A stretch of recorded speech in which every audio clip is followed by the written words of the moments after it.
Republican party of India RPI ने चुनाव प्रचार के दौरान अपने अशोक चक्र युक्त मूल नीले ध्वज के कथित दुरुपयोग को लेकर गंभीर आरोप लगाए हैं।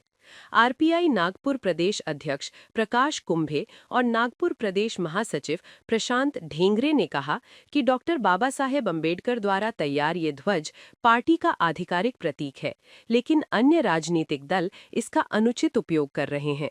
आरपीआई नेताओं ने स्पष्ट किया कि आगामी महानगरपालिका चुनावों में पार्टी के अधिकृत पदाधिकारियों की अनुमति के बिना किसी भी दल या व्यक्ति द्वारा इस ध्वज का उपयोग चुनाव आचार संहिता का उल्लंघन माना जाएगा।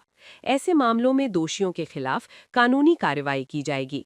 इस संबंध में आरपीआई नागपुर प्रदेश अध्यक्ष प्रकाश कुंभे, प्रदेश महासचिव प्रशांत ढेंगरे, शहर अध्यक्ष रवींद्र सवैतुल, शहर कार्याध्यक्ष क्षितिज गायकवाड़ और शहर महासचिव रजत महेश गवली ने मुख्य निर्वाचन अधिकारी और नगर आयुक्त को पत्र लिखकर कड़ी चेतावनी दी है। रिपब्लिकन पार्टी ऑफ इंडिया बाबासाहेबांनी स्थापन केलेल्या मूळ रिपब्लिकन पार्टी ऑफ इंडियाच्या तर्फे आज ही पत्रकार परिषद आयोजित केलेली आहे। या पत्रकार परिषदेचा विषय असा आहे की बाबासाहेबांनी स्थापन केलेल्या रिपब्लिकन पार्टी ऑफ इंडियाच्या जो संविधान आहे, जो कॉन्स्टिट्यूशन आहे, त्याचा भाग 3 मधील आर्टिकल 22(1) प्रमाणे अशोक चक्रांकित निळा ध्वज जो आहे तो रिपब्लिकन पार्टी ऑफ इंडियाचा अधिकृत ध्वज आहे आणि त्या ध्वजाचा वापर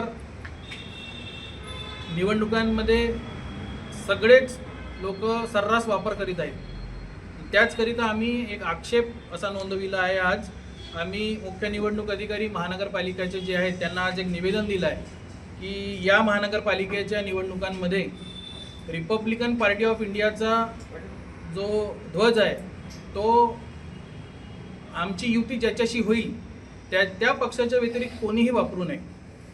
जर कोणी आमच्या या ध्वजाचा गैरवापर करेल तर आदर्श आचारसंहितेचं उल्लंघन झालं असं आम्ही गृहीत धरू आणि त्याच्यावर कायदेशीर कारवाई करू, असं या आज निवेदनामध्ये आम्ही आज मुख्य निवडणूक अधिकारी यांना सांगितलेलं आहे। नागपुर से अमन के साथ मुकुंद चौरसिया की रिपोर्ट।